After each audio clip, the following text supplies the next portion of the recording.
Join us on this week's United Rugby Rewind, where we discuss all the games of the week from last week. Plus, we go into a little bit of depth about the Dragons and Leinster. We discuss the TMO and exactly what that means to the rest of us.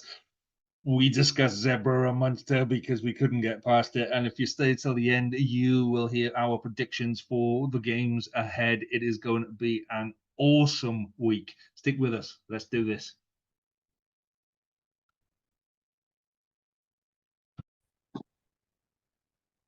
Hello and welcome to this week's edition of the United Rugby Rewind with me, Lee G, and the ABC of Rugby, Alan, Ben and Caelan. Good evening, gentlemen.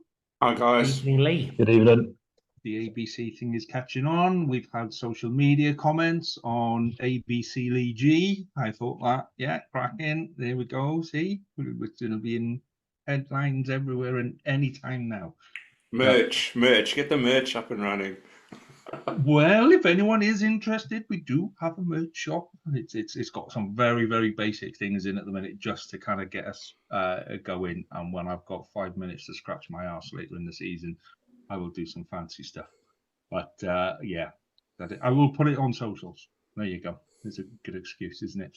Right, let's crack on nice and quick this week. So we do actually have a little bit of a news desk this week. So Caelan reports about Johnny Sexton coming back home to serve tea for the ladies' second team, yeah? What a way to sell a book that's coming out in November. But getting back into the news in a big way. He mentioned the aftermath of the World Cup quarterfinal where he spoke to Rico Ioane in very colourful language. But I think the big takeaway is the report from Rugby Pass this week that Johnny Sexton could be rejoining the Ireland camp as a skills and kicking coach. Look, Johnny Sexton is one of Ireland's greatest ever players, probably their greatest ever player. Personally, though, it leaves me a little uneasy because I think the best thing a coach can do is get away from where they're from, get away from their usual setup. This was a camp that he dominated for at least half a decade, if not a full decade, where he was the main voice. He was the captain for 4 years. I think stepping away and not going straight into Ireland would be better. Like, he hasn't coached any schools teams or AIL teams to the best of anyone's knowledge. And he'd be going in there with, say, Jack Crowley, Kieran Frawley, Ross Byrne, who he'd played alongside all three of them, for example. And I think it is a little bit different to say, you know, a scrum coach where it doesn't matter what you think of someone's skill set, you're there to teach a technique. Skills coach, kicking coach is very different. It's very much your own idea of how to play the game will be embedded in. I would prefer if Johnny Sexton's going to go down the coaching route, and it looks like he might, I'd prefer if he went to France or New Zealand like Rog, like Paul O'Connell, and just get out of Ireland, because Johnny Sexton is a huge character. And even from a leadership point of view, I think the best thing that Ireland would do is not having a Johnny Sexton in there to take up a lot of the headlines, because I found in his last year, there was an awful lot of Johnny chat, as you can imagine, because it was his last year. But he is a news cycle in and of itself. Like, there's a reason why we're talking about it this evening, because he's a big name. He demands a big amount of attention.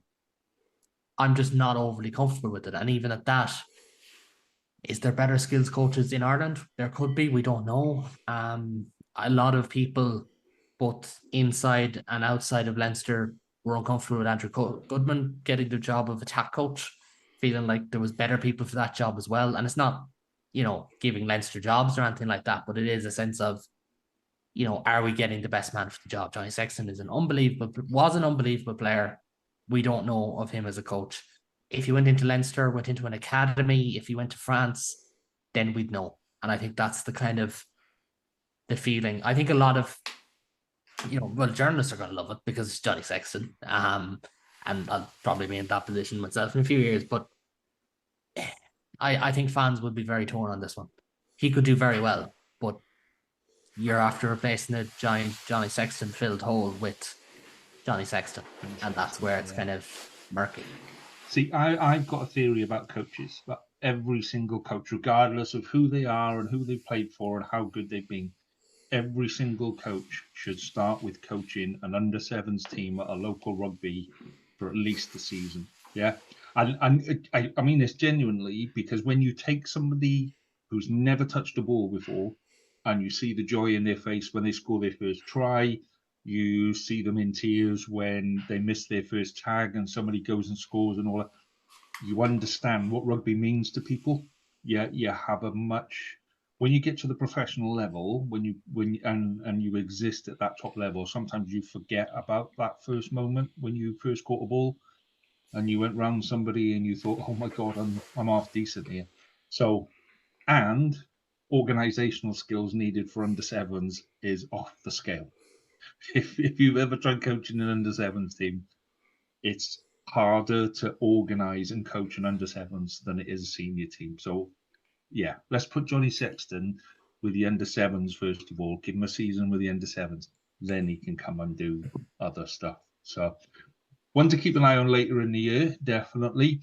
So other news over the weekend.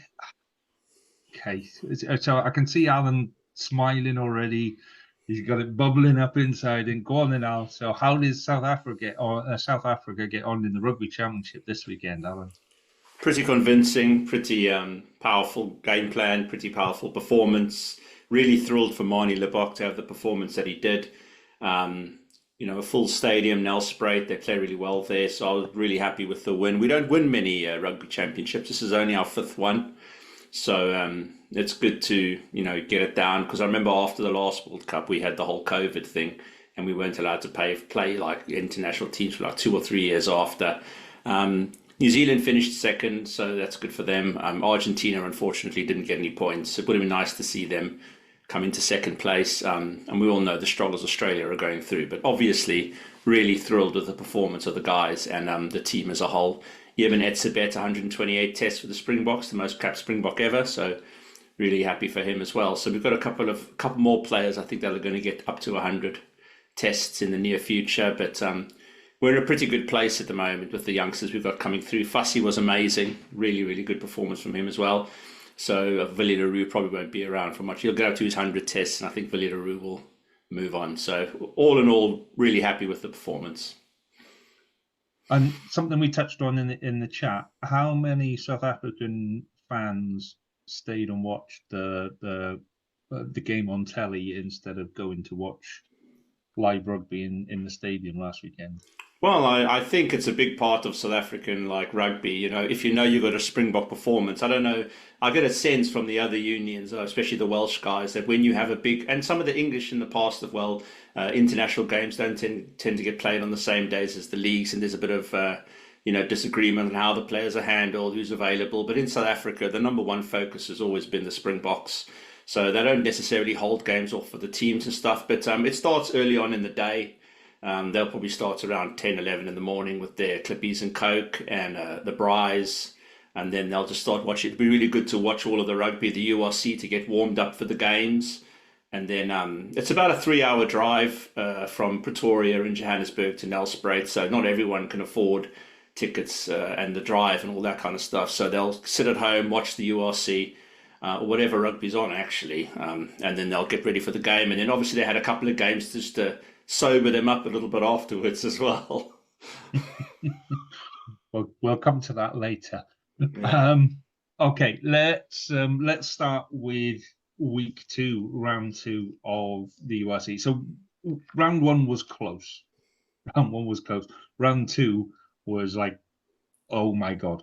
So the big results, ironically, aren't in our games of the week. So we'll talk about our games of the week, and then we'll talk about some of the other stuff after. We might have to spend a little bit more time than appropriate on Zebre Munster, but I've already had messages on socials going, please ask Caelan about it. So I'm sorry, mate, we're going to have to talk about it. But let's talk about your game of the week, first of all, which was Connacht versus the Sharks. What did you make of that game? Lee, you're a fucking lifesaver.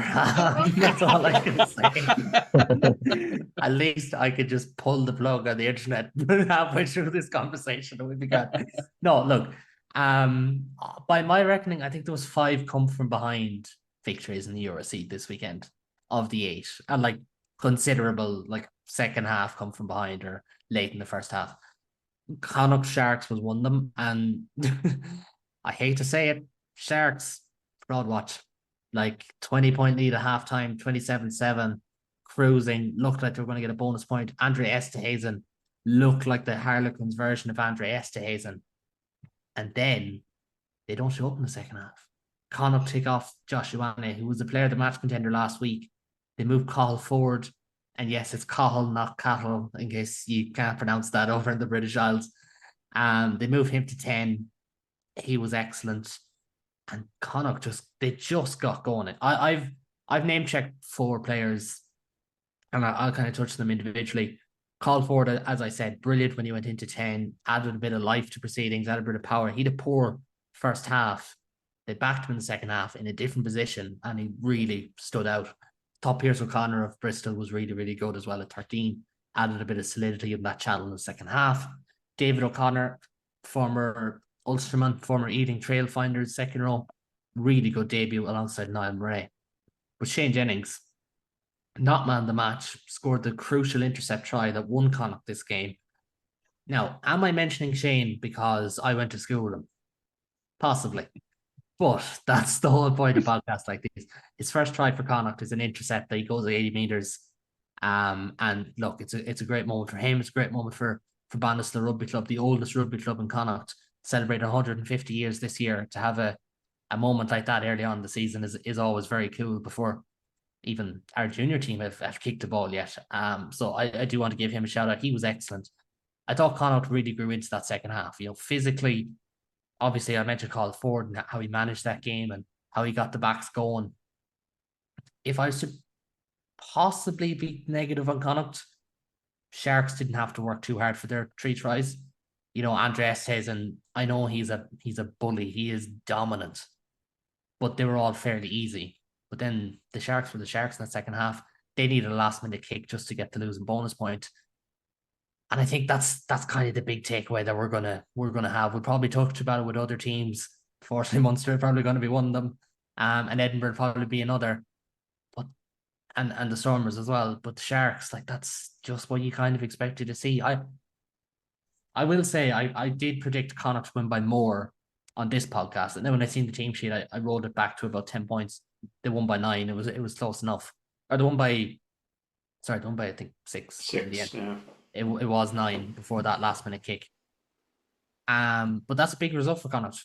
7 points through their first 2 games. They've got the Scarlets next week. Maybe not a game of the week contender, but certainly a big one. Scarlets need a result. They need a performance. Connacht need to keep the feel-good factor going before, I think, 2 interpros in their next 3 games after that or something similar to that. So really, really good game of rugby. The Dexcom was full at its limited 4,000 due to renovations. But big result for them. A signpost victory early on because they were 20 points down at halftime, and you can't get away from that. No matter how much you want to say about the Sharks, 20-point deficit at halftime to turn around and get a winning bonus point is huge. Okay, we'll come back to the other games after. Ben, your game of the week was Glasgow Benetton.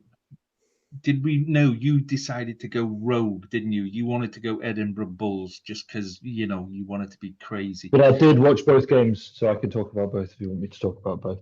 But so I'll go for Glasgow Benetton first. Game anyway. Well, I'll go for Glasgow Benetton first, I think. So Glasgow were back to their imperious best. I think it was one of those games where they dominated from start to finish. Benetton, they have to sort their discipline out. Their discipline on Friday night was appalling. Scott Scrafton, that hit on Adam Hastings was disgraceful, and I'd be interested to see when he goes up the sighting committee how long he's going to be banned for, because it was petty, it was pathetic that he could have really, really hurt Adam Hastings. His shoulder's gone in. I don't know if you've seen it back yet, but it was just before half time. Adam Hastings done that little chip and chase through, and Scott Scrafton's not just got in towards him, but he's turned in with some force, shoulder to head, and it was the most blatant red card I've ever seen. It was an awful one. So I think that's something that you'd be looking at a 6-week ban minimum for something like that. It was a bad one. So something we discussed last week as well. Sorry, Ben, was the way when he went off the field, he was very animated and very disagreeable with the ref. And I know we mentioned it last week, but the attitude of the player and when he went off and stuff was pretty, disagreeable as well. Again, not checking Adam Hastings' welfare on the floor. Hastings has gone down. I mean, fortunately, he probably did fail the HIA because he didn't come off at the time, but he was subbed off at half time for Duncan Weir because Duncan Weir came on the second half and took over the kicking duties. So, how long that Hastings is out for now, does he have to go through the concussion protocols? But as a player, you should be checking on the welfare of your opponent, irrespective of whether there's been any personal animosity running through the game. I hadn't seen any at that point. But after that, Benetton fell apart. Edogwu came on. I think he got a yellow card for something. I think it was a pretty obvious, knockdown. And there was another yellow card. I think at one point they were down to 12 men for about the 65th, the 75th minute. But again, Johnny Matthews scored for Glasgow, and a few other players just kind of running through the game. Sione Tupolotto again just dominating the midfield. His handoff for Glasgow's first or second try was brilliant, and it's something that he seems to be able to pull off with ease. He just has that knack of creating that flare out of nowhere. But yeah, Glasgow are very dominant. And I think Benetton, off the top of my head, 30 missed tackles. It's an immense amount of missed tackles. That's high. You can forgive 10 to 15, but 30 is just, you might as well just like have a team full of soft shoulders because Glasgow are walking through them at the end. And 42-10, I think it could have been even higher if Glasgow had been slightly more precise with their attacking moments. But Benetton are playing Leinster this weekend. Two teams that have misfired. I think Leinster misfired against the Dragons, and they certainly misfired against Edinburgh on the Friday before. So it'll be interesting to see those teams because I don't think either of them are playing to their best capability at the moment. But Glasgow, look very, very good, and we'll be interested to see how they get on in the next couple of weeks. I'm just angry that Benetton played half decent against us and then decided to implode at half time. Why couldn't they bring half a game? I do half and half, but not to worry. So let's talk about Bulls Edinburgh then, because that was a lot closer game. So the only positive I take from this is that I pretty much predicted the score. I said by 7, they won by 6. It was a head scratcher. John Barkley put it very well yesterday in the post-match analysis. He said, obviously he's sat there in the studio and he's watched and he said, I don't know what Edinburgh's game management style is at the moment. They don't seem to know what the other person's doing next to them in the line. And I found that in the last 20 minutes yesterday. Edinburgh were pretty dominant for the first 55, 60 minutes. 12-10 down at half-time. Slightly sketchy try at the first for Bulls' first try. Probably on the balance was a try, but the footage wasn't great. I think it's one of those where if he's went, give me any evidence to overturn a no-try decision, it probably wasn't there. And if it was the other way around, it was there. But he went try or no try, and he said he wasn't satisfied to see anything that wasn't separation. It's a bit of an odd one because I was thinking about this today. When the ball rolls forward out of your hand like that in grounds, if it's not on the try line, it's a knock-on, isn't it? So there's a bit of a discrepancy there between what is considered separation for a try and what is considered a knock-on in open field play. So I found it a bit of an odd one. The second try that we conceded was awful. We were so heavy on the left-hand side. And then the right side was just Darcy Graham and Matt Scott and Ben Vellicott, I think at that point might have come on. I can't remember off the top of my head. No, not Ben Vellicott. There was someone on the inside of Darcy Graham, and we just left 40-yard gap for, of all people, Jacko van der Walt to kind of run through, who was kind of a bit of an average journeyman player at Edinburgh, and he's obviously gone off to the Bulls and scored quite a few points against us on Saturday. But to go in at 12-10 down, we scored a good rolling ball try. Ewan Ashman scored off the base of the line-out when the Bulls were down to 14. And then we kind of turned the screw for sort of the first 10, 15 minutes of the second half. And the big moment was the 66, 67th minute, where I think we went through about 15, 16 phases in the Bulls 22. And then Hamish Watson had the ball ripped out of his hand. This is when we were 13-12 up. It's gone wide very quickly. Curtly Lorenzo has gone flying down the line. They've kicked to 50-22. Edinburgh haven't set up for the line out properly. Ross Thompson sat there, but they haven't marked a 5. And then it's just tossed back in, and then they're straight under the posts. And that point is obviously a straightforward kick for conversion, 19-13 at that point.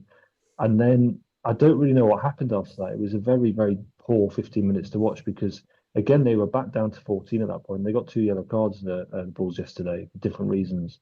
And I don't understand what went wrong in order to not be able to try and get back to a position where we could crack on and win. It seemed that we'd get sort of the A and the B done, but then as soon as it was CD to kind of grow some structure and get a bit more territory in the game, it was missing. And there were some silly things that we did. Could some of it be down to fatigue though? like with the Ulster game? Like, could it be down to that to a degree? Like the last 20 minutes of the game, though, I mean, it's quite difficult, and I agree they should probably have done more. But when you're tired and you're really tired, your decision making is a little bit off, isn't it? There was some ill It was discipline. that kind of game, though, was it, Ben? Like, was it felt slow, like Edinburgh managed wasn't it? the first half hour, first 40 minutes, like first 20 minutes at altitude is big, because that's when for people who can't You're hear sucking that, it in. you're sucking in the air. But I felt like they managed that really well, and I know they petered off, but I wouldn't put it down to the conditions. I think they managed that side of things really well. What did you think? It was ill discipline. I think there was a couple of instances where we gave away silly penalties. You and Ashburn, no arms tackle. He got yellow card for that. Jamie Ritchie got marched back for speaking back to the ref, which again, he's done that for Scotland. It was one of the main reasons Gregor Townsend took the captaincy off him, because his communication with the referees isn't professional enough, which is why he's given it elsewhere. And I don't really understand the mentality behind that. Like, they've got a penalty, it's well within the 10-metre line, it's not kickable range, it's not necessarily a better space to set up an attack from. At that point, I think it was only 19-13 at that point, or maybe 9. Yeah, again, we were within a score at that point. And then Darcy Graham, there's a kick through, really good kick through by Ben Healy. Darcy Graham goes and pushes the guy into touch, a line out to us, and within the 22 is then switched over to a Bulls penalty from their 22. It was things like that which really, really bothered me yesterday, and it was really hard to watch that last 15-20s, because I think at the 60-minute mark we're the favourites to win that game. Territory was in our favour, possession was in our favour, line breaks were in our favour, penalties conceded were in our favour. Jamie Ritchie was turning over for fun. There was a lot of good jackling going on, but then the last 15-20 minutes it was just really poor decision making, and it does bother me about the rest of the season, because again, that was probably Ali Price started. I wasn't particularly happy about that, but he did actually redeem himself, because I thought his ruck management was quite good yesterday compared to against Leinster. But again, that's a team with a lot of strength. Tupelotta missed out with a hamstring strain, but apart from that, that's the fault. It's pretty much the same squad that started against Leinster the Friday before. So it does bother me going on for the rest of the season that if we can't compete for 80 minutes, how many games are we actually going to win? Because as we've seen, that was definitely their opportunity, because the Bulls hadn't played a game the week before. They weren't in the Currie Cup final. So if you were going to knock them off at home, that was definitely Edinburgh's chance, wasn't it? Yeah, well, it was, and I think that's the biggest source. The one positive from it is that they're 3 points that we had that we did not get last season, because we took nothing off Leinster last season, and I don't think we took anything off the Bulls the season before. So, we've got 3 points from lose, obviously, but 2 losses, but there are some points on the board. But you've seen everyone else winning around us, and there doesn't seem to be a team that's going to struggle this season, as we'll get onto as Zebre, and also with I would disagree with that. Having South African teams are one game behind, Ben, so you've got a bit of the season to go still.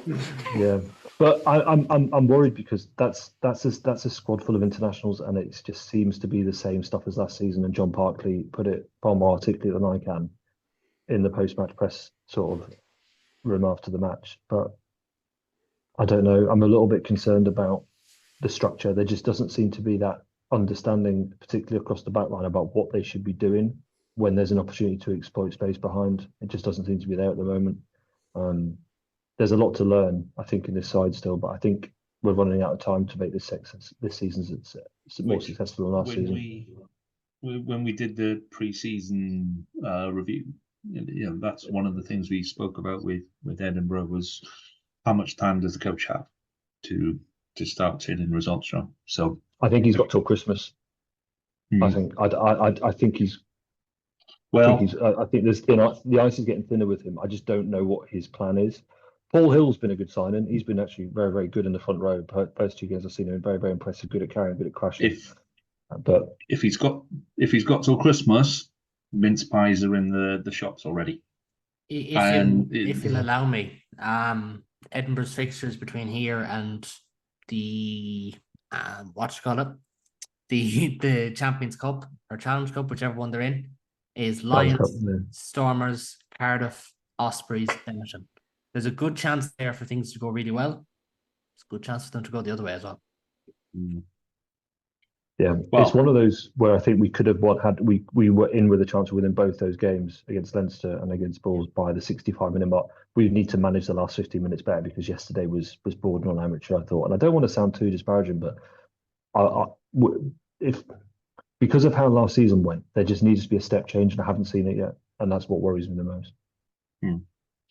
Okay, sorry, that was the Sharks' problem when he was coaching the Sharks as well. It was something similar. So yeah. And I think it's a difference, like I mentioned previously, between him and Franco Smith at Glasgow. There's definitely a difference in quality there with their tactical nous and game management. Okay, let's move on then to Lions Ulster. So I watched a fair bit of this game, Alan, because I was doing the housework.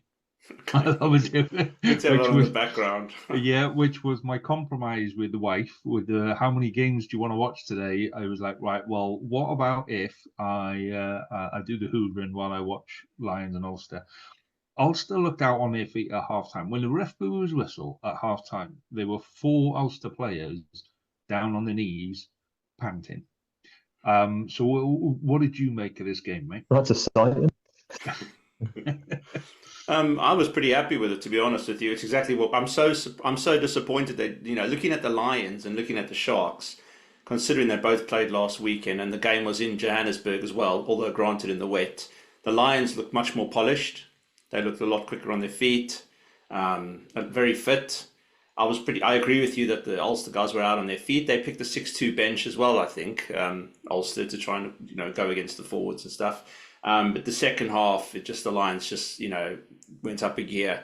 But disappointed in the amount of people that were at the stadium. I think I mentioned that to you guys in the stats in the chat and everything. But I'm really happy with the performance of the Lions, and I'm really, really thrilled that we get to play Edinburgh next week as well. So, thinking about what Ben's just said, I'm really looking forward to it, because it's an opportunity for the Lions to get another win under the belt before we go overseas. So I'm really happy with the performance. The acid test, as we all know, comes when you go overseas. So the South African teams have gone overseas and they've struggled. And that's always the issue with a team like the Lions, because we don't have the same size squad as the Sharks or the Bulls. So we'd have to see how that goes. But I'm pretty optimistic based on that first performance. The majority of the squad will stick together through the internationals, and they've all been playing together for a while now. Scrum looked really good. Penalties. I'm not that familiar with the fly half Vol Hunter, so I'd need to see how we go with him. But I'm pretty happy. A possibility for a name, by the way. It's Vol Hunter. It could be Wolf Hunter. I mean, there's going to be so many memes about this guy if he's even 10% of a good URC player. Yeah, I think he was. Overall, I think he was pretty good. Like I said, I'm not that familiar with him being over here in the UK, but he made a few little errors. But he was, on the whole, I think there was a really good performance by the Lions. So obviously, as you can imagine, pretty good Saturday for me up until after the Springbok game. Pretty happy man, yeah. Well, so when I watched it, I counted at least 4 clear opportunities that the Lions, in week 5 or 6, those little passes land and you're in. So I think the score was flattering to Ulster, if anything. It's a weird one, I felt, because I think, but definitely the first half, and I said this in the chat with Alan, Lions butchered a lot of chances. There was some. But then at the same time, one of their tries was kind of opportunistic. PJ Bolton makes a break and, creates a 2-on-1 with Stockdale. They finish it off. They kind of did, I think they had both sides of the coin, but then Ulster got on the field. Their try is opportunistic. John Cooney missed a conversion. Ulster missed 3 of their 4 conversions, which was a killer. That kind of was, it didn't keep them out of bonus point range, obviously, but it was a factor in that. I think Ulster they'll be disappointed. I think the big thing for me watching it, and I had only one eye on it as well, I had assignments to do, but I think they're going to really regret, they're going to be really angry they didn't have Harry Sheridan, Cormac Izuchukwu, Scott Wilson in that team. I think they really could have done with them. Shubertluski was excellent. Nick Timoney was really good. Thought James McCormick was really good off the bench, actually. He's only young, he's only about 22 years of age. But they're going to really miss having Sheridan and Izuchukwu, because when you go down to South Africa, every little bit of beef and power that you have, especially against the Lions at altitude, is massive. And not having someone like Sheridan as your auxiliary power flanker, I think they missed him, especially in that first half. And they needed a bit of control. They needed a bit of directness when they had the ball, a little bit more oomph in defence. I actually thought a couple of their players played well. Werner Cocker did all right. I think Werner Klopp played really well. I think I do like Ulster. I think they've got a good team, and they brought on some senior players like later on in the game and stuff. But Werner Cocker is the kind of player, he gives 100%. He makes silly errors as well at times, but overall, I think for a first game in the URC, I think it was a pretty good performance. And we're always going to rely on Johannesburg, aren't we? You guys are going to come over here to Johannesburg, and it's going to be difficult for all the teams. But in the same regard, we have to travel. And I know the South African teams don't like going to Ireland. The rain, the wind, the rain that comes like that direction. It doesn't go that direction. Horizontal rain. Yeah. It goes that direction, and then it goes up the wind, like they can't stand going over there. So it's good for I'm sure the Stormers are thrilled to get one of those games out of the way, like overseas and stuff. Well, we'll talk about the Stormers in a minute. So I'm going to finish off the games of the week with Scarlets Cardiff, which, if anybody watched the first 20 minutes of that game, you will have thought, "Oh my God, this is how rugby should be played." First 20 seconds, even, I think, to be honest. Well, 14 seconds. I mean, it was luck, because it's a chip ahead that kind of comes off somebody's face. It comes off Cam Winnett's face straight into the arms of Max Page. Max Page has got a lot of potential. He's got a lot of issues, but he is quick. So from a halfway, bump, gone, 14 seconds. Thank you very much. This is great. And then we backed it up straight after. 12 minutes down, we're 15-0 up, and you're thinking, this is good. This is just the way we want to do it. The way the Scarlets played last year was we wouldn't start the game until 20 minutes into the first half, and by then most games were out of reach. So that was encouraging. The way Cardiff came back, they scored a couple of absolute belted tries. The sort of stuff that you put on a video and it just goes mental. And that's how good Cardiff were. So, we went in 15-12 at half time. And then I think half the team stayed in the changing room at half time, and only a couple of them came out. Second half was all Cardiff. And fair play, they played well. The turning point in the game was there was a kick over the top of Johan Lloyd's head. Johan Lloyd was playing fullback. The amount of players that Johan Lloyd beat, he's only Diddy, he's only 2 piss pots high, but he is rock solid. The amount of players he beat, like 6'6" guy coming out, it looks like somebody going at an under nines on a main pitch. Do you know what I mean? Because he looks tiny and he just skips around them, and I didn't see anyone make a first up tackle against Johan. They think they've got him, and then thump, he's out. So the ball gets stuffed over the top of his head. It then bounces, so he's going back to chase it. It then bounces into his arms, goes back over his head, so it's a knock on straight into a Cardiff hand, and then they're in for a try of that. That kind of took the game away from us, and then Scarlets really lost their discipline after that, and Cardiff absolutely nailed it. They didn't give Scarlets anything. It was pressure, and Scarlets couldn't cope with it. It was as simple as that. There were stupid knock-ons, there were poor decisions, and then it just built into Cardiff were sitting back, and Cardiff didn't have to do anything. Cardiff weren't put under pressure to do anything. Scarlets were putting all the pressure on themselves, and Cardiff just every time they got the ball, just hoofed it down the 22 and went there, go run from there.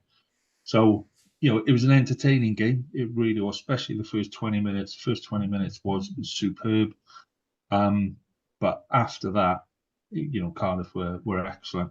We thought that they were goodish against Zebre, but we weren't kind of sure. Maybe it's Zebre, maybe it's Zebre at bottom of the table, whatever. You would expect to beat them, but given what Zebre have done since and the way Cardiff beat them last week, I think Cardiff have really turned that corner now, and we were never quite sure were Cardiff going to turn that corner, but it absolutely looked like they did. So return match in 2 weeks' time. It's going to be feisty, shall we say? There'll be a few scores to settle between the two, because there always is. But I'm really looking forward to it. Really looking forward to it already. But fair play, Cardiff were excellent yesterday evening. That hurts me to say that, boys. It really does hurt me to say that, but they were excellent. Right, okay, let's move on to other games of the week. Let's start on Friday night. Let's start with Can we not just get it out of the way at this stage, Lee? Come on. I'll quickly run through Leinster Dragons, okay? At half-time, Dragons should have gone in the lead at half-time. They missed a kick. There would have been 9-7 up if they put that kick over, and absolutely deservedly so, because they gave Leinster nothing. They put them under pressure. Leinster made it easy for them. Dragons' problem was that they didn't really have an attack. Their midfield just isn't firing an attack. Great in defence, not an attack. If you'd have said that at the end of last year, in the last season, that your defence is really going to improve in the off season, I think most Dragon supporters would have gone, "Thank you very much. Yeah, that's good." Second half was a different kettle of fish. What I will say on that game is that whoever was TMO, I'm not going to mention names or anything like that, but whoever was TMO in that game needs their position reviewed, because there is no way you can look at some of those videos and go give the decision that was given. I'd even argue that on the first try.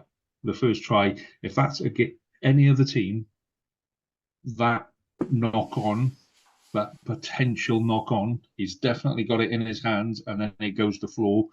99% of the time, that's given as a knock-on for most of the teams. And I think that's been pretty much consistent with anyone that's played against Leinster in Ireland over the last couple of seasons. And it was the same again on Friday. So it wouldn't, Leinster won the tie, and I think they would have won it anyway.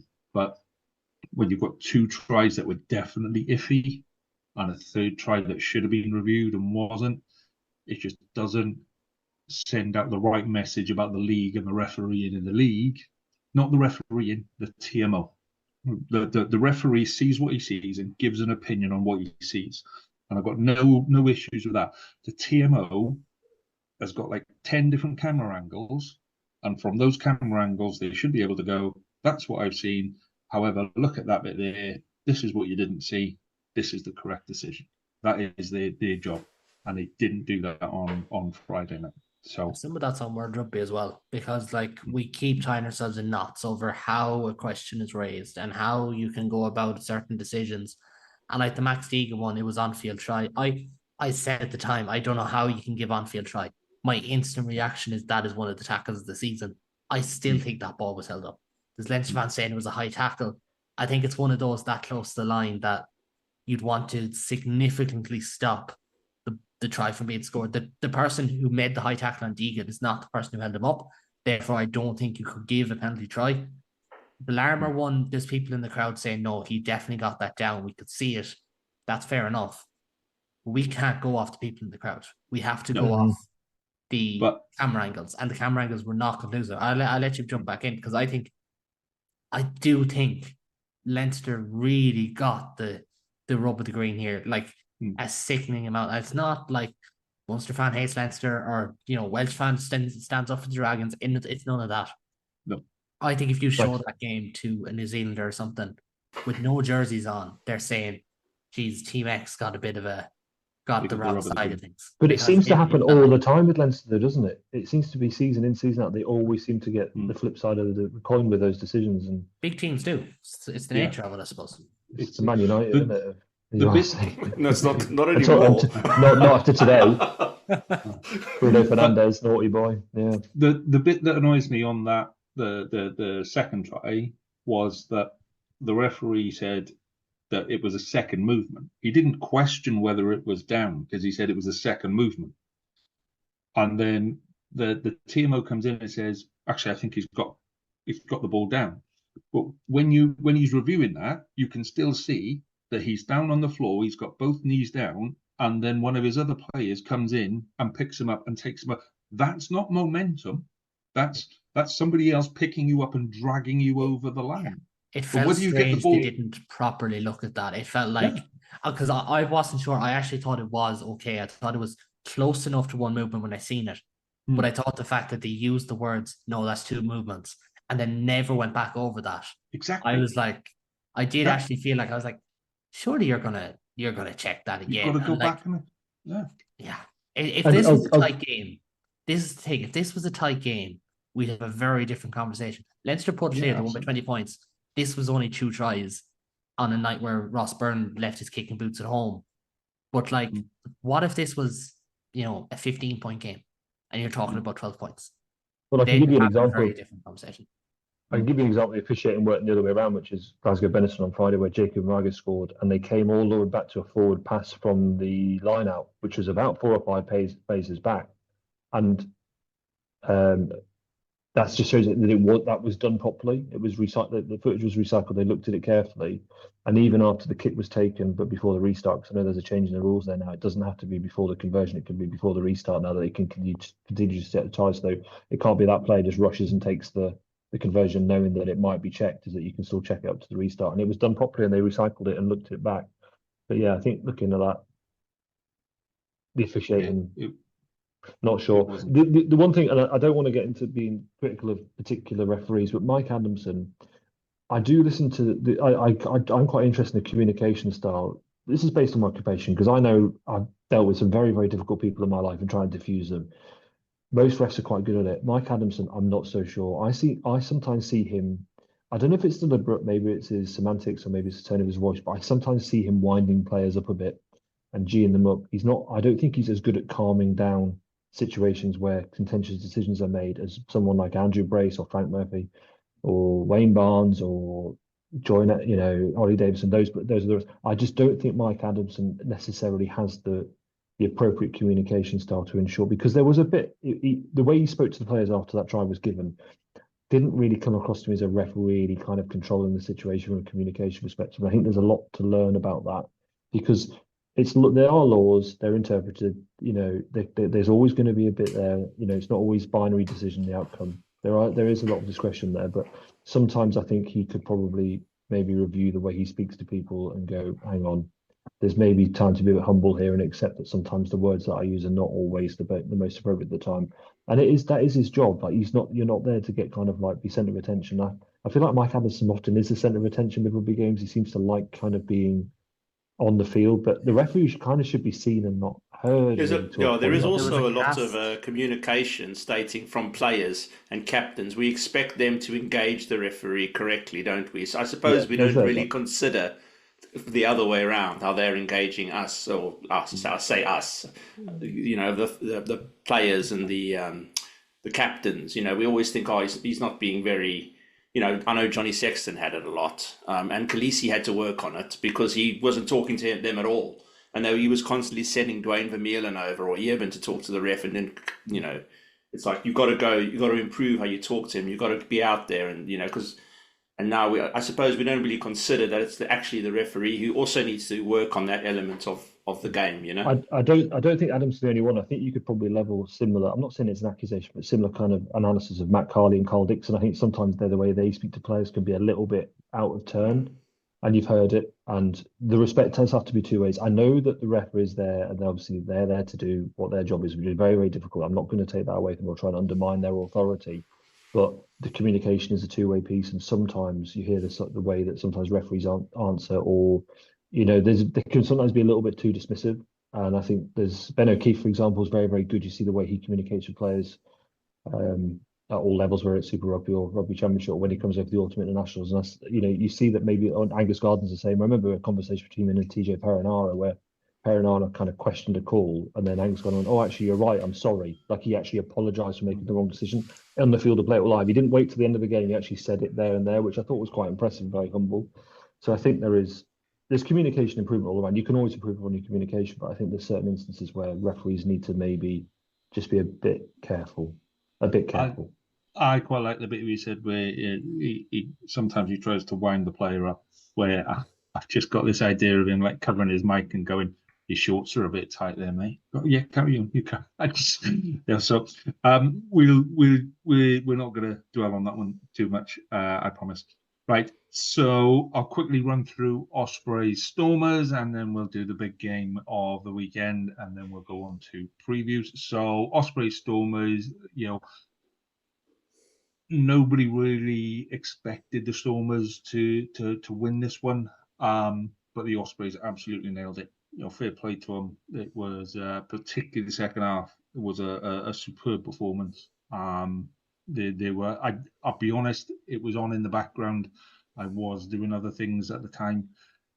It's the Battle of Strictly in my house. I'm numbered several times at the minute. So but the bits that I have seen, I thought Ospreys were superb. They didn't make many mistakes. They didn't give Stormers much.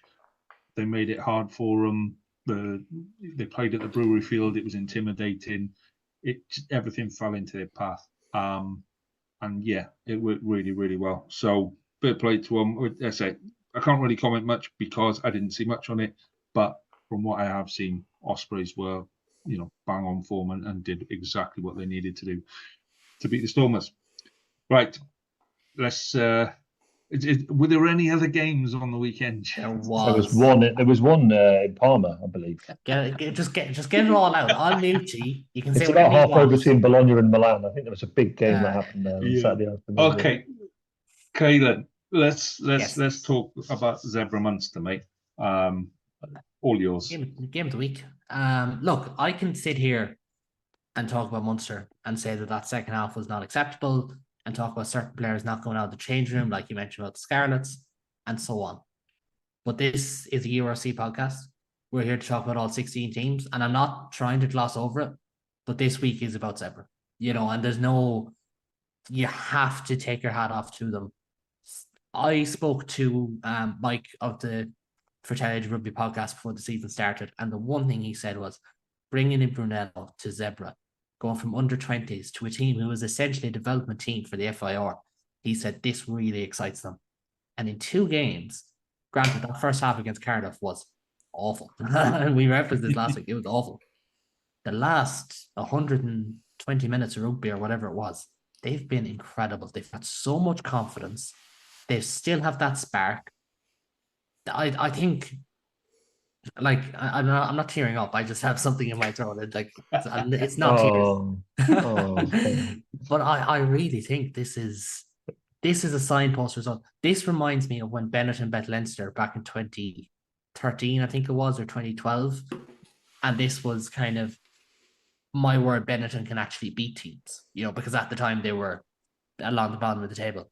I think this is it for Zebre. Last year they bet the Sharks, but they were coming off of 2 really tight games before that. So it was kind of expected they'd run them close. This was out of the blue. This was an unbelievable performance. From a Munster perspective, Munster had a try bonus point secured by halftime. Probably the highlight of the game for Munster is Brian Fitzgerald on debut, plays AIL rugby week in, week out. He's 25, never got a sniff of Munster contention. On debut, scores his first try for Munster. It's unbelievable. Munster leading 28-15.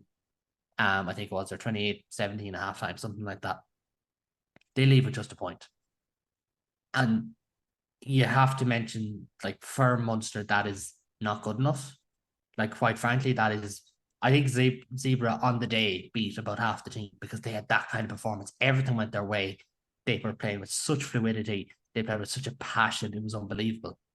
Munster are not, like we said at the start of the year, we all had them in our top 4. We thought they were a top 4 team. And I think this is the issue. When you take out your Crowleys, your Burns, your Alex Stankovels, your Peter O'Mahony's, are they as strong? Is their B tier as where it needs to be? I do question that because they've lost the likes of Antoine Frisch. They lost the likes of RK Snyman, or the idea of RK Snyman, because he was never fit. They've lost the likes of Simon Zebo and Andrew Conway and Keith Earls from that back 3. So that's the question mark. But I'll talk about that in another podcast. As I said, this is about Zebre. Trula, brilliant, scored 2 tries. Fusco, brilliant, scored 2 tries. Munster be kicking themselves. There were 2 tries because of poor pillar defence. And I'm still remembered of an old coach of mine who used to scream pillars at us. It's the one thing he wanted to see bedded in was pillars. And it's so frustrating to concede. Fischetti was huge. He scrimmaged so well against Ollie Yeager, carried really well. But they were just brilliant from minute one. Like Zebre could have led at halftime if Munster didn't put the foot in the throat from minute 30 to 40. That's how good they were. They were really, really good. I'm delighted for Zebre, you know, putting my rugby hat on, and I know I have a Munster jersey on because I slag Dragons about if they beat Leinster and whatever. But to a man, to Zebre, to the fans, to Italian rugby, this is brilliant. This is the result we needed to see. And do you know what? Maybe it's a good thing and it's not Benetton that they had a big team, because we've seen that for the last couple of years, and Benetton are expected to be top 8 and have got off to a pretty poor start. The fact that Zebre have done it, I think is huge. They've done it in their home backyard. I would love to see them beat the Stormers next week. And that's not, again, it's not a Munster thing. It is for the league. It's to show the competitiveness. It's the same way I'd love to see the Dragons back it up next week. They're playing the Sharks. They could win that. And honestly, if Zebre and the Dragons both win next week, we're starting the show with that. We're not leaving it till 1 hour in. We're starting with that because I really hope to see it. Credit to Zebre. Hats off to Zebre. They deserve this one. They were brilliant. No Munster team should lose without a losing bonus point in Zebre ever. You can't be considering that as being okay. Not with the, you know, I know it's a dirty term, but not with the budgets. Not with the budgets that are at play here. It cannot be the case. But this week as well, Zebre. And I'm chuffed for them. I wish it wasn't against us. We mentioned that before. But if it was anyone else, I would be absolutely insufferable. So that's kind of a sign of how deflated I am. I'm just normal about this result. Anyone else, I would be telling you every 2 seconds, well, you know, Zebre, such a one. So delighted for them. Well, I think you just kind of made your bed for the rest of the season now, mate, because I think this one's going to be on banners and all sorts of stuff. I mean, it's a bottom team beating the title winner of 2 seasons ago, isn't it? Yes. I mean, you don't see that in rugby. You might see it in a football match, you know, the odd upset here or there, but for Zebre to be the only time you see it is maybe top 14 when it's the bottom team at home as well. But home games are so different in the top 14. You don't see it in the Premiership. And when was the last time Newcastle bet the team who was top of the league? Or, whoever was bottom, Ulster or whoever it was. We don't even see it in this league. And I think, again, it's a sign that this league has come on. Squidge tweeted it. I know he's a member of the Rap family, the most high-profile member of the Rap family. I think it's fair to say Squidge Rugby. But he tweeted at the weekend, the mid-tier of the URC is going to be even tighter than last year.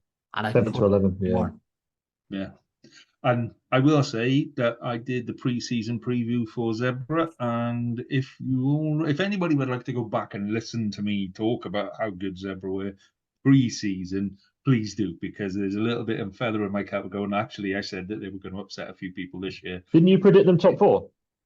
I wasn't drunk. No. Yeah, we also predicted Munster first, so look. Yeah, okay. Let's move on.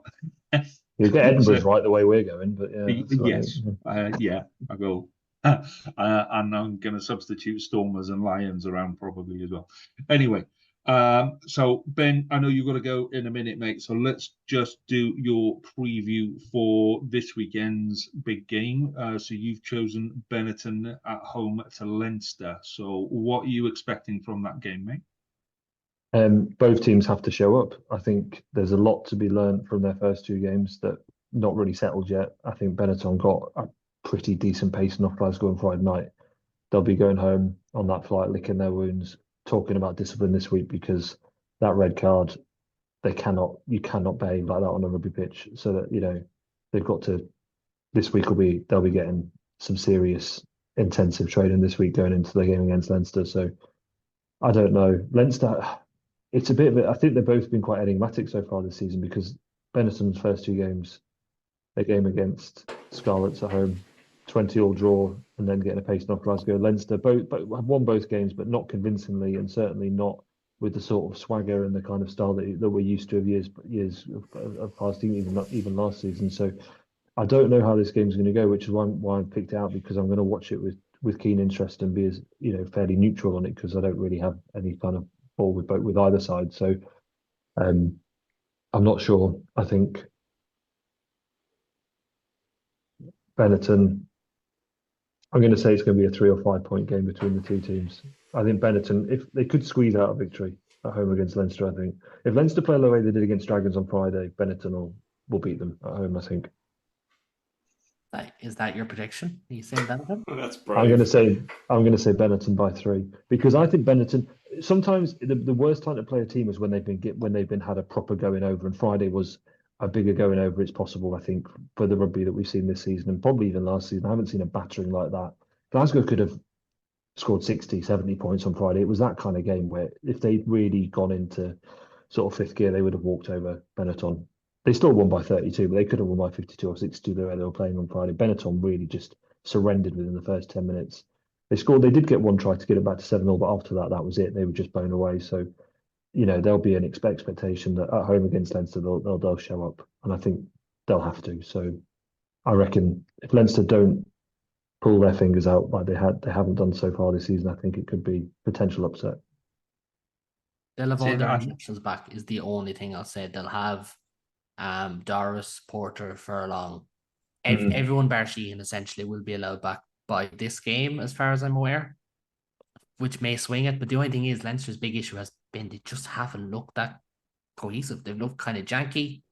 Yeah. And I think that's going to be a factor in this one. I'd still back Leinster. And look, if Leinster won those teams, just bet on them every week and you're going to win more than you'll lose. But I think Benetton need a response. Everyone was tipping them for top 8, and then they've come out and they've played 2 duds in the first 2 rounds. They need a response. Yeah. But kind of so do Leinster, because they've got 70,000 people going to Croke Park the following week to play Munster. And if you lose this one, both teams' vibes are in the toilet, and I don't think they really want that. Agreed. I think it's an indication of how competitive this league is this season, where you're talking about Leinster and Benetton, and could go either way, And when you run down the fixtures for all of this week, every single game is like, well, it should go this way, but it could quite easily go the other way. And when you've got Zebre turning over Munster and then going up against the Stormers with confidence, and you're going like, that's just insane. That wouldn't happen last season, 2 seasons ago. That it just doesn't happen. It's a toss of a coin on every game, and I think I think people have caught up with Leinster. As a whole, everyone's kind of come up a little, and Leinster have kind of plateaued. They haven't really. They're treading water at best. I think they might have regressed slightly. Yeah, definitely. Yeah, they're treading water at the top. It's the problem. I'm staying out of this conversation, but I agree. Caelan's going like, I can't hear anything. I can't this week of all weeks, because it's just not worth it. But do you know what I mean? They're treading water at the top, but everyone else is kind of coming up to them.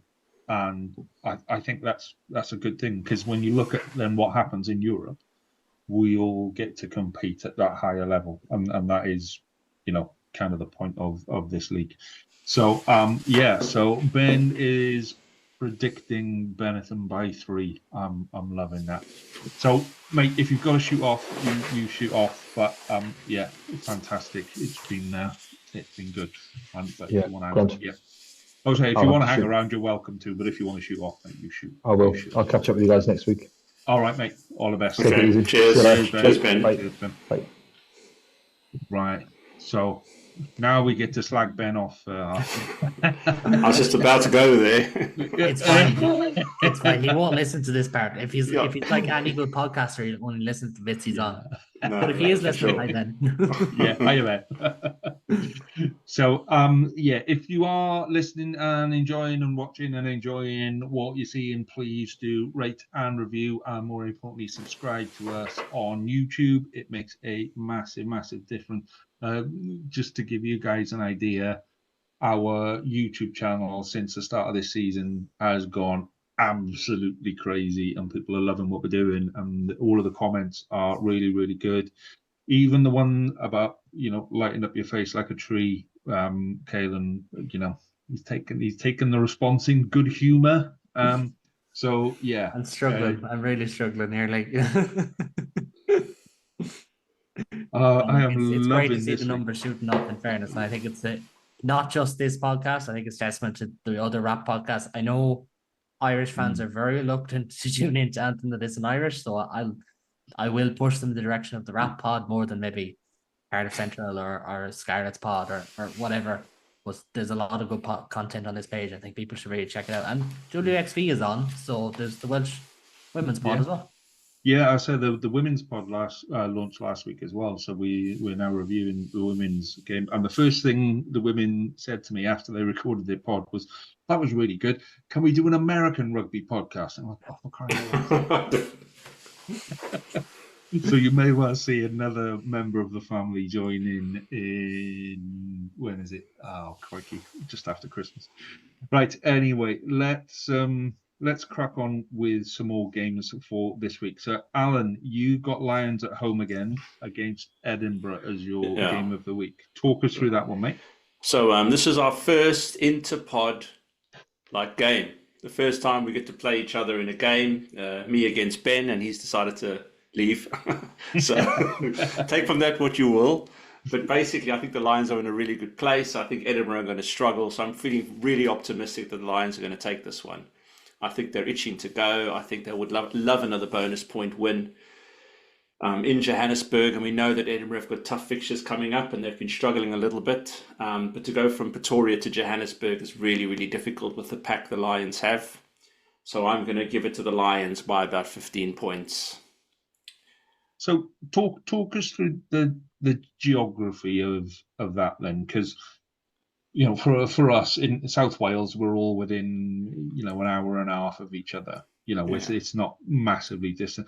What kind of geography are we talking about for Edinburgh this week? It's not actually a long distance. I mean, both of the places are growing quite significantly, so eventually they're going to meet up.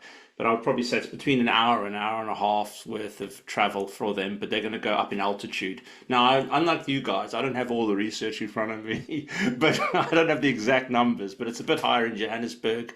I think the issue is it's probably going to be a little bit less, the area that the actual stadiums and that are in are a little bit less friendly in Johannesburg. I think it's a bit more of a less welcoming atmosphere, less welcoming area.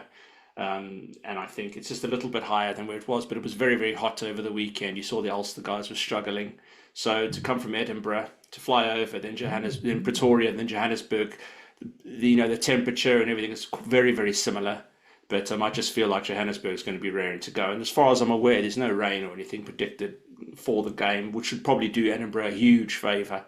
But I think it's basically going to just be really, really tough for them. The Lions have got a running game, a massive pack. They don't have a massive squad, but they really do like their free-flowing rugby. And I think Edinburgh are really going to struggle. So, like I said, I'm predicting 15-point win for the Lions.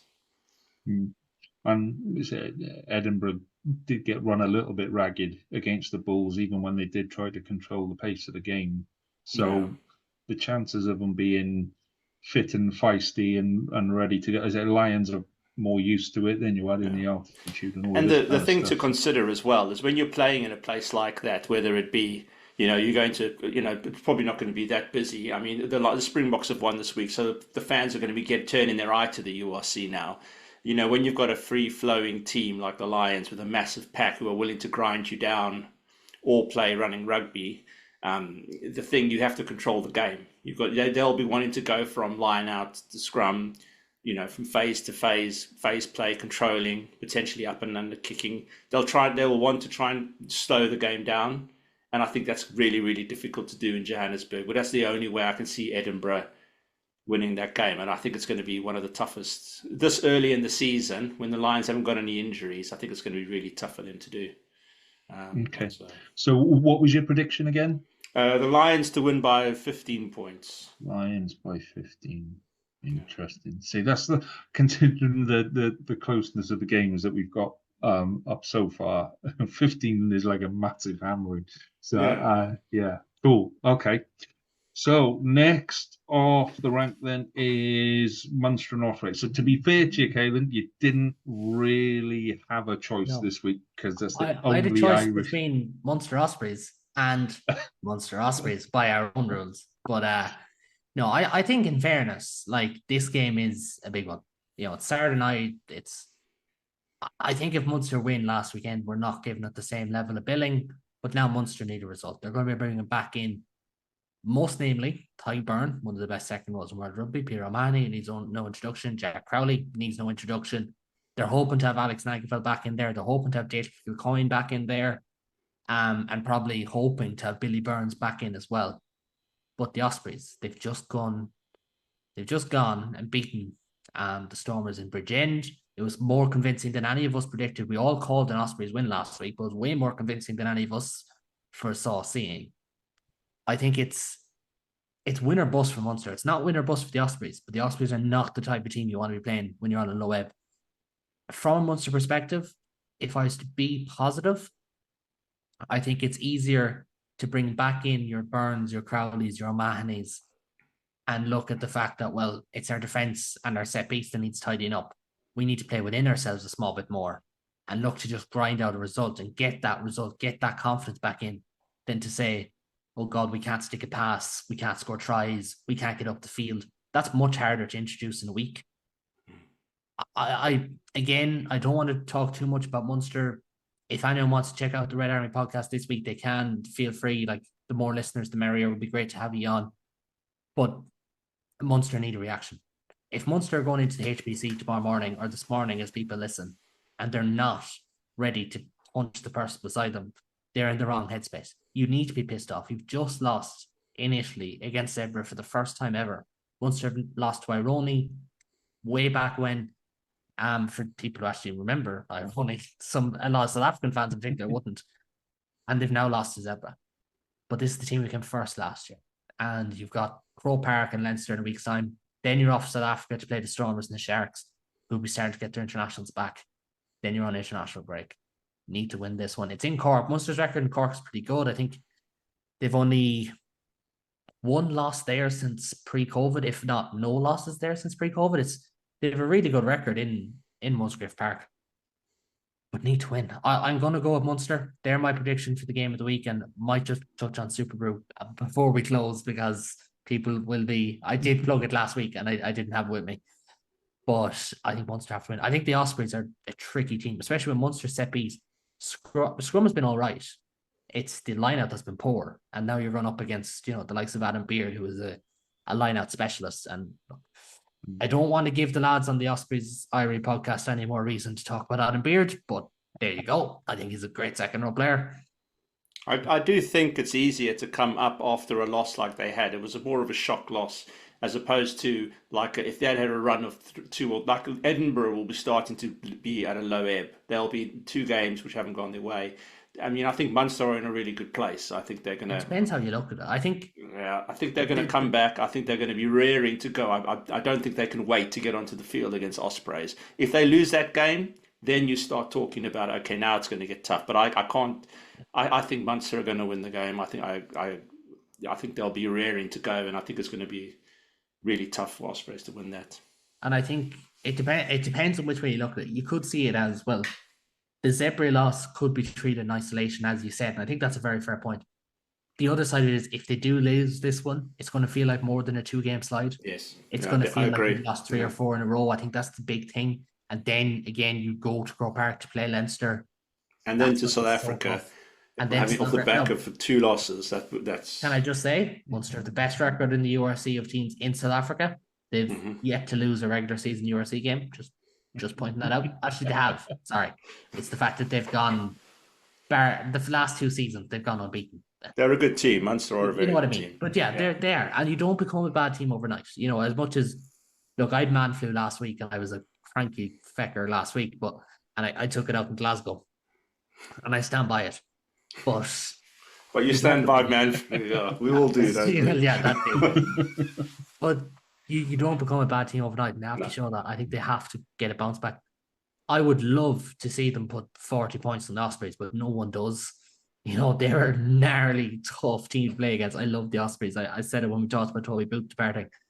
They're a tough team to play against. I'll go with Munster by score, and I think the ideal scenario is either Munster cut loose and they just show we're back, like this is us, we are here, or the Ospreys play really well, Munster have to go to the well and they prove to themselves that they are not a team who's going to roll over again this season. And I think that's the ideal scenario. Lose, and it's going to be tough. It's going to be a tough couple of weeks then. But yeah, fun time to be a Munster fan. Who are the two teams? Who are the two teams they're playing in South Africa?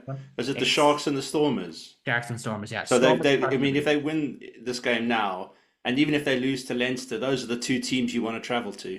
Yeah, those are the two that you'd rather travel to. The two, teams at sea level. And the Sharks have been on a bit of a lull for about a year and a half now, haven't they? So and they're the not Stormers exactly. Without Sasha, they don't look as good. Certainly didn't look as good at the weekend. They'll be only just coming. Well, they'll be on their second week down there by the time it comes around, I think. So I think it's a strange one in some regards, how it's going to go. But you don't want to back up that loss against them with another Definitely. loss. And as I was trying to say there, like the only thing worse than being a Munster fan today is being the Munster fan who also supports Man United today. The only thing worse. But to Tottenham of all teams.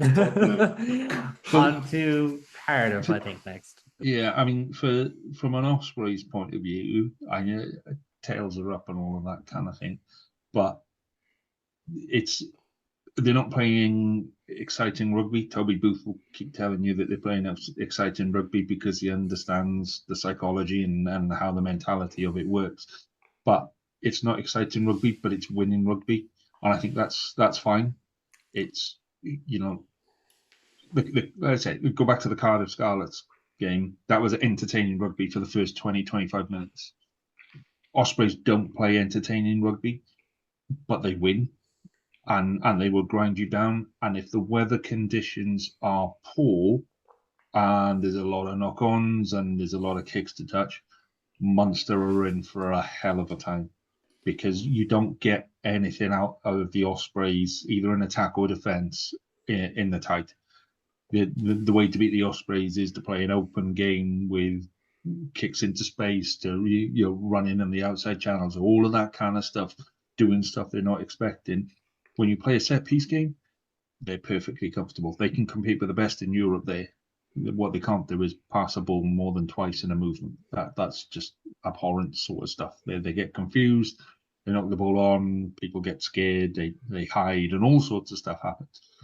But if you play into their hands, they will absolutely destroy you. So they're a team you try and smother. Munster did it in the quarterfinal last year. They just sucked all the life out of them, smothered the Jesus out of them. But it's going to be tough. And there's a bit of a mini rivalry between Munster and Ospreys that's still there. It's not as fierce as it was, but it's still kind of there. The Ospreys will love nothing more than to come to Cork and to get a rare win in Musgrave Park, or Virgin Media Parks, I should say. But this one does scare me, I won't lie. Absolutely. So my final game of the week then is Cardiff and Glasgow, which for obvious reasons, Cardiff are second in the table, I think now. Glasgow coming off a decent win, both sides playing good rugby. This is just what you need. Every week now, it's difficult to choose game of the week because you're like, actually, there's going to be 2 or 3. There's going to be 8 games which are going to be cracking games. I'd have chosen the other Friday night game in Wales if I'm being entirely honest, but that's Irish bias again. I didn't want to seem like I was going me, and the less I talk about the Scarlets at the minute, the better probably. But Cardiff, this is on Cardiff's pitch. They'll be at home. They're starting to build something at home. They spoke before the season about making it into a fortress and all of that, which everyone does. Everyone wants to, win your home games, pick up a couple away, and all that kind of stuff. But the Cardiff fans are buying into that now. They in theory, they've got as many supporters inside half an hour as the Scarlets have got inside an hour and a half. You can. So there's no reason for Cardiff not to fill that stadium every week, and they pretty much do now. And it's an intimidating place to go. And I don't think Glasgow had a bit of an iffy one the first week. Yes, Benetton imploded in week 2.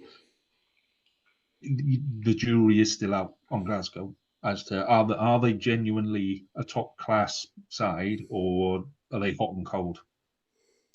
Cardiff have hit the groove. It's a very, very steady side. You can pretty much select a 15 now, and it'll be pretty close to where it is on Friday. And they're playing well for each other. So Glasgow are going to come down tails up. Cardiff are there tails up. I think it's going to be a fantastic game of rugby, regardless of what the weather is. Genuinely, it's on a 4G pitch, so it's going to be a good game of rugby, and it's really difficult to call. Really, really difficult to call. Now, from my point of view, I hope Cardiff get a little bit of a tonking, but not too much, because they play the Scarlets the week after. So I don't want them angry after playing Glasgow, but then I also don't want them with their tails up. So it's a difficult one from that point of view. But looking at it as a neutral, I can see Cardiff sneaking this by 1 point. I think it's going to be a really, really close game. It'll come down to kicks.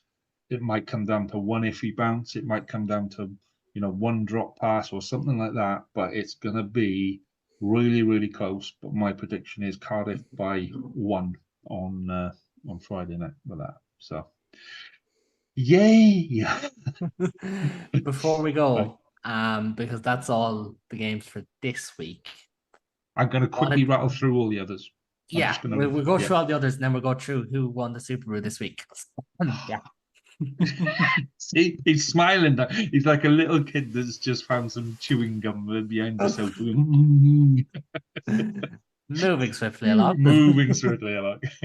Okay, so Scarlets Connacht, both sides need a win. We're in that position. We're 3 weeks in, and I said this last week with Scarlets. We've had seasons before where we started with a draw and we played okay, and then it starts going downhill. Scarlets have to win. I don't care what it's like. We try to play an exciting brand of rugby. I don't care if it's 3-0 with a dodgy decision on 82 minutes and it's a slotted kick. I don't care. We have to win and have to start building momentum. And for Connacht, that game, it really tells them how their season is going. That when you go away to Scarlets, it isn't an easy game to win. So it'll be a good indication for Connacht as to whether or not they are the real deal for the rest of this season or not. I'd go Connacht in that one. Connacht's record in Connecticut is historically not the best, but I'd go Connacht. I'd agree with that. Yeah. Yeah, I was going to say 4 Irish wins, but I won't because Ulster are in the Pretoria. But yeah, Connacht in this one. Well, up yours to the pair of you. I'm going Scarlets on that. And I'm going to say Ben's going to go Scarlets as well, just to balance it off with that. We need tribalism on this podcast. Absolutely. We'll have none of this reason debate and let's look at the facts. This is just about I want us to win. Okay, Bulls will host Ulster on the weekend. Expectations on that then, Bulls. You two, Alan? I think the Bulls will be a bit more polished, a bit more ready to go, a bit more battle hardened. And I think Ulster are going to be pretty tired again. So I think Bulls are going to go big pack. Yeah, Bulls. Yeah. It did worry me how knackered Ulster looked. Genuinely, last week. They did just look... I felt sorry for them. They had to come back out for the second half, and I think it got to the end of that first half, and there were so many players just like, right, that's it, I'm done for the day. They were out a lot of players. I know I touched on it last week, but like Marty Moore has just retired after the first game of the season. Didn't play in it. It's not related to that, but he's just retired. They're without Scott Wilson, Harry Sheridan, Cormac Fitzgerald, Drew Postlewaite, John Cooney missed the first game. They were without their backup out halves. They're without a lot of players. But I can't see them getting the job done here. They have a good record in South Africa, mind you. They've gotten close and they've gotten a few wins, but I can't see them doing this one. Okay, so we'll tell Ben that he's going for Bulls as well. So that's all 4 of us going Bulls. Excellent. Dragons host the Sharks at home. Rodney Parade. Dragons. I'm going to go Sharks on that one. Okay. Give me Dragons. Go back it up, boys. The Sharks are going to take that one. I think the same. I think the Sharks, the second game travelling traditionally with South African sides, it's the second and the third week where they tend to play the decent rugby. But I just think there is a change of attitude in the Dragons this year. There is defence is starting to come, and then eventually that attack will come. So I'm going to go Dragons, and Ben is going to go Sharks, just to even it up. So it's 2 weeks there as well. Ben's going to love this when he listens. After next week, Ben's not going to be backing any team I go for. Right. So then the last game to look at then is Zebre Stormers, which normally this would just not be a game of interest at all. But for me, this is probably the game of the round at the minute. Everyone is looking to see what's happening with Zebre. I'm going Zebre. Yeah, I'm going Stormers. Why not? Ride the crest of this wave for as long as we can. Yeah, I think the Stormers will get. They have a good game in them, and I think they'll be a lot more direct. I think the Stormers will take. It'll be close though, and Zebre can definitely win it. But I'm just going to go with my heart on that one. Stormers.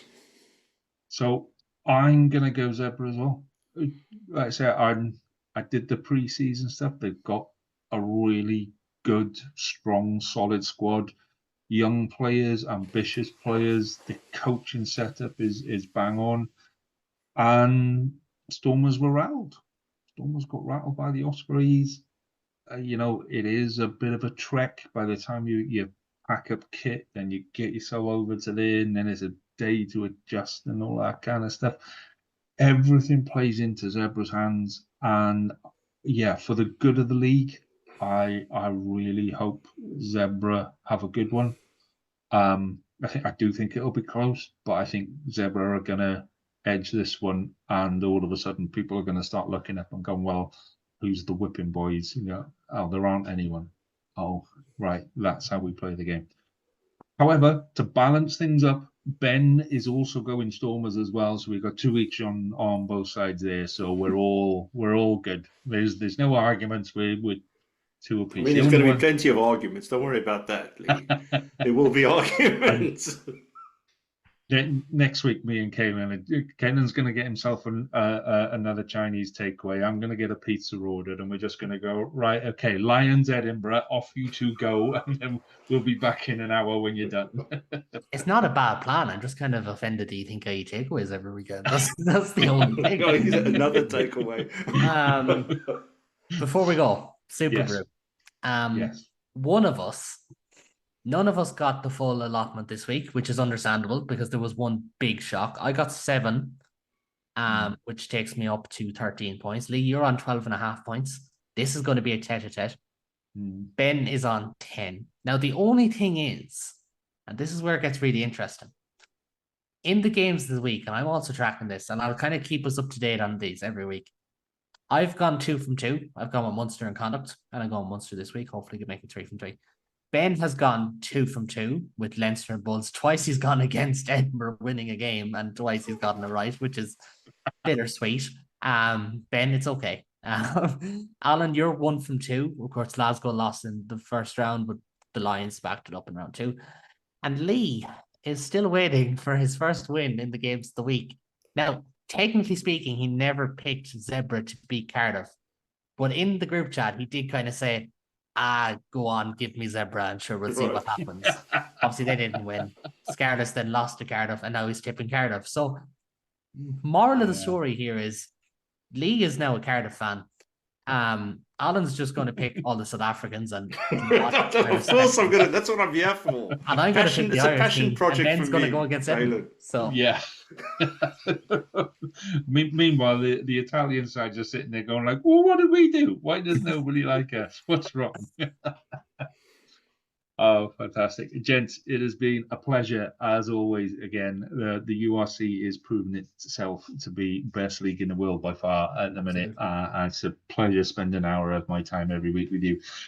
I thank you very much for your time. We shall do this all again next week. I expect full-out war between Alan and Ben on this group chat before then. In the meantime, gents, Have a good time. Enjoy yourself. All the best. Thanks, everyone. Cheers. Good night.